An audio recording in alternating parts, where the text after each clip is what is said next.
நம்முடைய வாழ்க்கையில பாவத்தை விட்டு வெளியே வரணுமா இருந்தால் தினந்தோறும் அவருடைய ரத்தத்தை அறிக்கை செய்து கொண்டே இருக்கும். இதுல ராமே சொல்றீங்க. அப்போ ஆபேலுடைய ரத்தம் பேசுறதை பார்க்கிறோம்.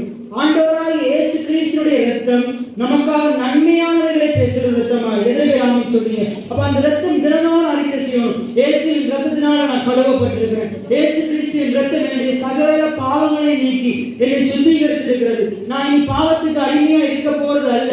என்னுடைய வாழ்க்கையில் இருக்கிற பாவங்கள் எல்லாவற்றையும் நான் மேற்கொள்ள போகிறேன்.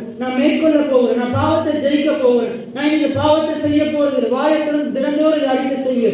ஒருவேளை உங்களுடைய வாழ்க்கையில உங்களை விட்டுவிட முடியாதபடி சில பாவங்கள் இருக்கலாம்.